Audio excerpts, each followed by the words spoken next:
The whole problem with the world is that fools and fanatics are so certain of themselves, but wiser people are so full of doubts. Bernard Russell. वो हमारे दूर के रिश्तेदार नहीं होते जिनको ये पता होता है कि तुम्हारे लिए कौन सा करियर चॉइस सही रहेगा। अपने टाइम पे रैलीज में जा जाके नौकरियां निकाली है इनने, अपनी जिंदगी में कुछ खास उखाड़ा नहीं है, लेकिन तुम्हारे लिए क्या सही रहेगा इसका फुल कॉन्फिडेंस होता है इनको। फिर हमारा वो दोस्त जिसको अपने ड्राइविंग स्किल्स पे हद से ज्यादा भरोसा होता है लेकिन सबसे ज्यादा एक्सीडेंट्स भी उसी के हुए होते हैं। Then there is that political one जो यूट्यूब पर 2 बायस्ड वीडियोस क्या देख ले उसको लगने लगता है इस देश को बचाने के लिए ही जन्म हुआ है इसका। देश के लिए क्या सही है और क्या गलत वो सिर्फ उसको और उसके पसंदीदा पार्टी को सपोर्ट करने वाले दूसरे लोगों को पता है। बाकी जिसका जो भी ओपिनियन है वो जाए तेल ले, सब गलत। फिर वो दोस्त जिसको दुनिया भर का ज्ञान होता है, हर चीज की खबर होती है उसको, बात चाहे किसी भी टॉपिक पर चल रही हो उसका एक ओपिनियन तुम्हें मिल जाएगा, और सिर्फ मिलेगा ही नहीं फोर्स कर दिया जाएगा तुम पे। अरे यार क्या बोल रहा है तुझे कुछ नहीं पता, मैं बता मुझे पता, मैं समझाता हूँ मुझे। अब ये होता क्यों है और जब होता है तब इसे डील कैसे करें? Well that is what the video is about, तो पूरा देखना, बहुत कुछ इंटरेस्टिंग सीखने को मिलेगा।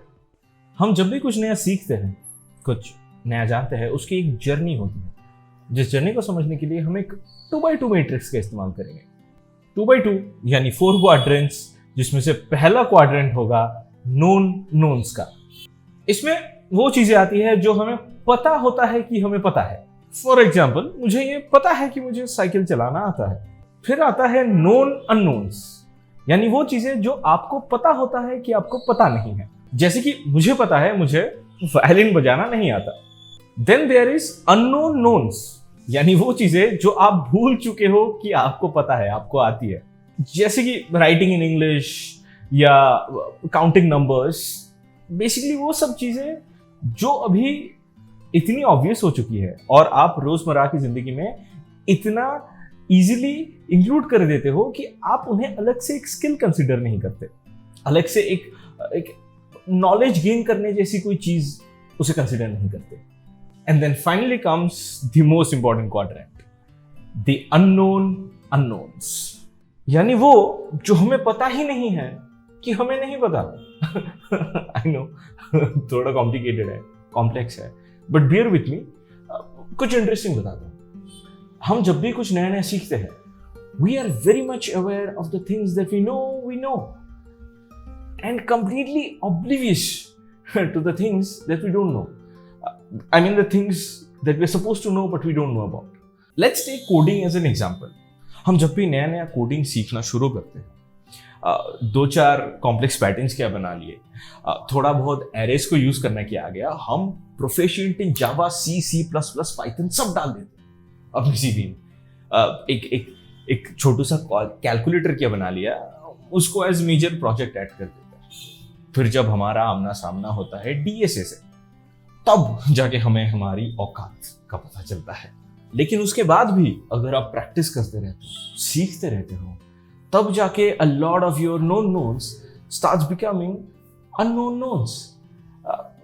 In case of coding, if you've put enough hours into a certain language, तो आप सही जगह पे parenthesis लगाने से पहले उतना सोचते नहीं हो.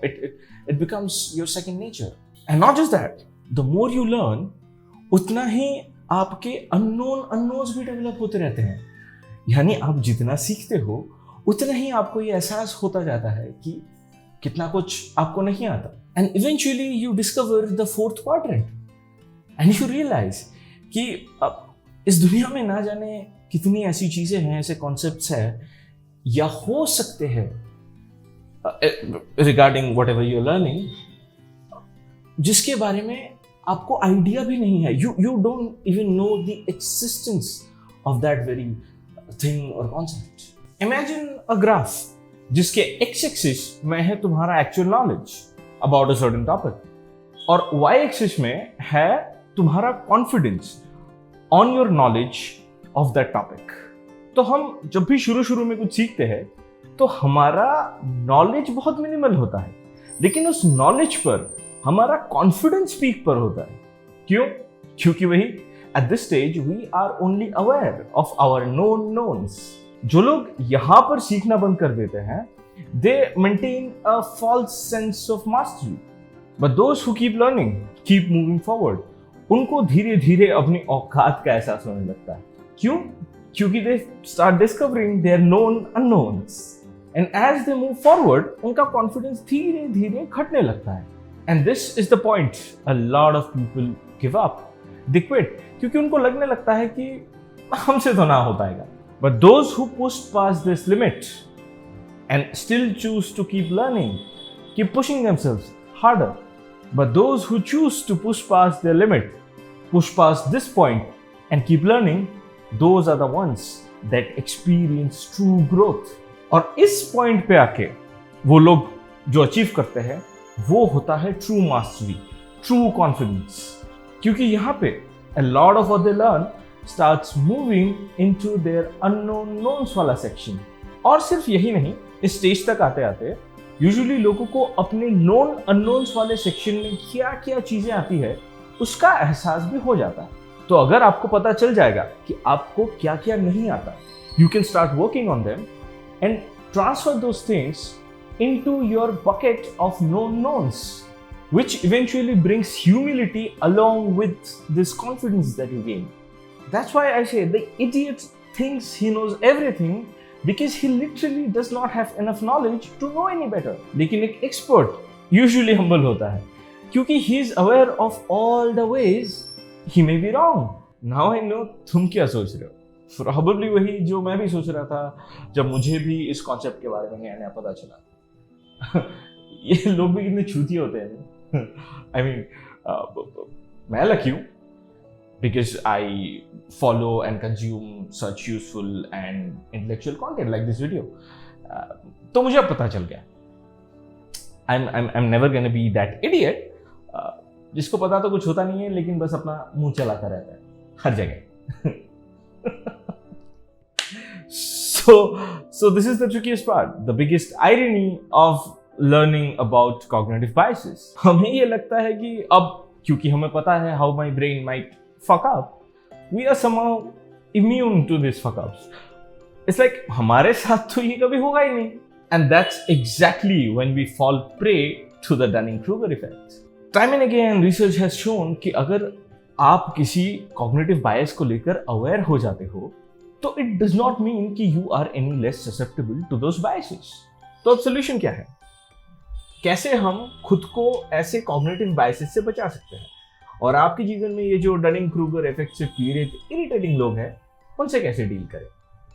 Well, this is a complex problem और किसी भी कॉम्प्लेक्स प्रॉब्लम का सलूशन निकालने के लिए उसके कॉज को समझना बहुत जरूरी है। इस तरह के कॉग्निटिव बायसेस का मेन कॉज ये है कि we as humans don't like uncertainty. We get comfort in the feeling of knowing. And this is an evolutionary flaw. Millennials ago, when we were cavemen, हमें हर वक्त uncertainty का सामना करना पड़ता था, हर वक्त alert रहना पड़ता था, क्योंकि क्या पता कब कोई जंगली जानवर हमला कर दे, क्या पता कब कोई इंसान ही हमला कर दे, पता नहीं अगला शिकार कब मिलेगा, अगली बार खाने को कब मिलेगा। मैं इस चीज के बारे में अपने ओवर थिंकिंग वाले वीडियो में बात कर चुका हूँ डिटेल में। हमारे दिमाग को डिस्कम्फर्ट पसंद नहीं है, तो ये हमें पुश करता है, it pushes us to think कि जितना हमें पता है, जो हम जानते हैं उतना ही काफी है, इससे ज्यादा जानने की जरूरत नहीं है और जानने को कुछ है भी नहीं। मल्टीपल रिसर्चर्स हैव शोन कि जब भी किसी इंसान के बिलीफ सिस्टम को चैलेंज किया जाता है तो वो एक कर ले।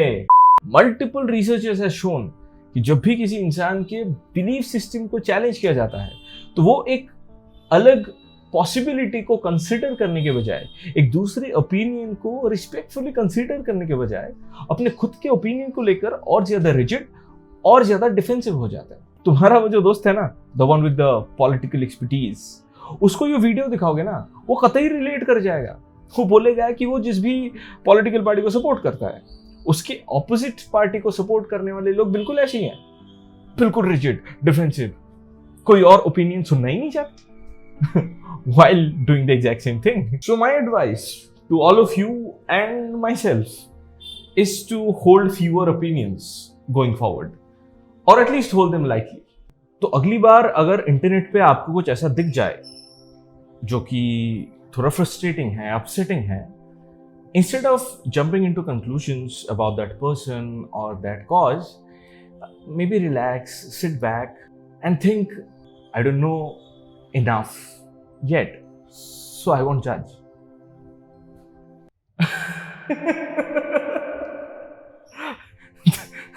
मैं क्या बोल रहा हूँ, देखो मुझे पता है तुम लोग ऐसा कुछ नहीं करने वाले।